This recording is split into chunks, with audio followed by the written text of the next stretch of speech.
2 Raja-Raja pasal 1. Nabi Elia memberitahukan kematian Ahazia.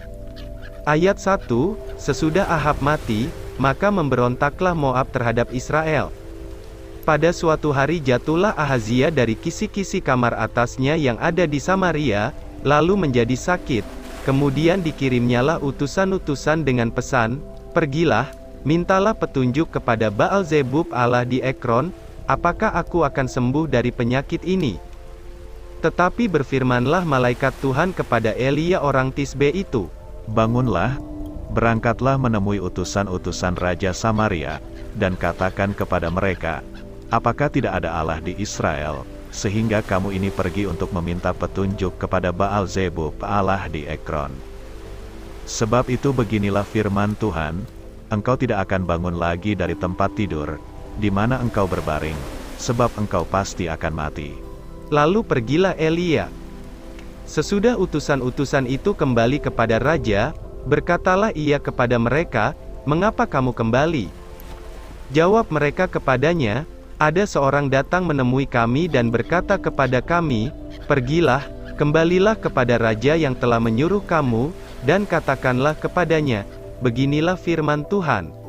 Apakah tidak ada Allah di Israel, sehingga engkau menyuruh meminta petunjuk kepada Baal-zebub Allah di Ekron? Sebab itu engkau tidak akan bangun lagi dari tempat tidur di mana engkau berbaring, sebab engkau pasti akan mati.' Lalu bertanyalah ia kepada mereka, 'Bagaimanakah rupa orang yang telah datang menemui kamu itu, dan yang mengatakan perkataan ini kepadamu?' Jawab mereka kepadanya, 'Seorang yang memakai pakaian bulu, dan ikat pinggang kulit terikat pada pinggangnya.' Maka berkatalah ia, 'Itu Elia orang Tisbe.' Sesudah itu disuruhnyalah kepada Elia seorang perwira dengan ke-50 anak buahnya. Orang itu naik menjumpai Elia yang sedang duduk di atas puncak bukit. Berkatalah orang itu kepadanya, 'Hai abdi Allah, raja bertitah, turunlah.' Tetapi Elia menjawab, katanya kepada perwira itu, 'Kalau benar aku abdi Allah, biarlah turun api dari langit memakan engkau habis dengan ke-50 anak buahmu.' Maka turunlah api dari langit memakan dia habis dengan ke-50 anak buahnya. Kemudian raja menyuruh pula kepadanya seorang perwira yang lain, dengan ke-50 anak buahnya. Lalu orang itu berkata kepada Elia, 'Hai abdi Allah, beginilah titah raja, segeralah turun.' Tetapi Elia menjawab mereka, 'Kalau benar aku abdi Allah, biarlah turun api dari langit memakan engkau habis dengan ke-50 anak buahmu.' Maka turunlah api Allah dari langit, memakan dia habis dengan ke-50 anak buahnya. Kemudian raja menyuruh pula seorang perwira yang ketiga, dengan ke-50 anak buahnya. Lalu naiklah perwira yang ketiga itu, dan sesudah sampai, berlututlah ia di depan Elia, serta memohon belas kasihan kepadanya. Katanya, 'Ya abdi Allah, biarlah kiranya nyawaku dan nyawa ke-50 orang hamba-hambamu ini berharga di matamu.